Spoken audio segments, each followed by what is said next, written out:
ಗ್ಯಾಸ್ನ ಹಚ್ಚೋದು ಬೇಡ, ಈ ರೆಸಿಪಿ ರೆಡಿ ಆಗುತ್ತೆ. ಹೇಗ್ ಮಾಡೋದು ಅಂತ ನೋಡೋಣ ಬನ್ನಿ.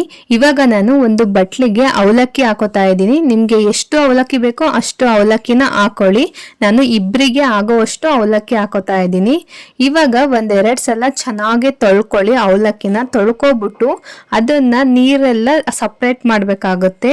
ಅವಲಕ್ಕಿನ ನೆನೆ ಹಾಕೋದೇನ್ ಬೇಕಾಗಿಲ್ಲ. ನೆನೆ ಹಾಕ್ಬಿಟ್ರೆ ಅದು ಮೊಸರನ್ನ ತರ ಆಗೋಗುತ್ತೆ, ಜಾಸ್ತಿ ಮೆತ್ತಗಾಗುತ್ತೆ.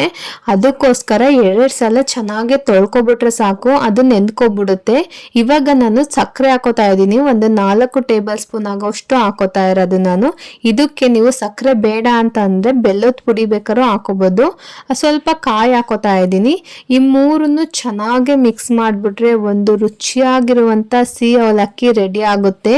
ಇದನ್ನ ನೀವು ಪ್ರಸಾದಕ್ಕೆ ಬೇಕಾದ್ರೂ ಬಳಸ್ಕೋಬಹುದು, ಹಾಗೇನೆ ನೀವು ಉಪವಾಸ ಮಾಡ್ಬೇಕಾದ್ರೂ ಇದನ್ನ ತಿನ್ಬೋದು. ಗ್ಯಾಸ್ ಅಲ್ಲಿ ಬೇಯಿಸಿರೋದಲ್ಲ. ಹಾಗೇನೆ ನಿಮಗೆ ಸ್ವೀಟ್ ತಿನ್ಬೇಕು ಅಂತ ಅನ್ಸಿದ್ರು ನಂಗೆ 2 ನಿಮಿಷದಲ್ಲಿ ಮಾಡ್ಕೊಂಡು ತಿನ್ಬೋದು. ಈ ರೆಸಿಪಿನ ಇವತ್ತೇ ನಿಮ್ಮ ಮನೇಲಿ ಟ್ರೈ ಮಾಡಿ ನೋಡಿ. ಈ ವಿಡಿಯೋ ಇಷ್ಟ ಆದ್ರೆ ಲೈಕ್ ಮಾಡಿ, ಶೇರ್ ಮಾಡಿ, ನನ್ನ ಚಾನಲ್ನ ಸಬ್ಸ್ಕ್ರೈಬ್ ಮಾಡ್ಕೊಳ್ಳೋದಂತೂ ಮರಿಬೇಡಿ. ಇದೇ ತರ ಈಸಿ ರೆಸಿಪೀಸ್ಗೆ ನನ್ನ ಚಾನಲ್ನ ಫಾಲೋ ಮಾಡ್ತಾ ಇರಿ. Thank you.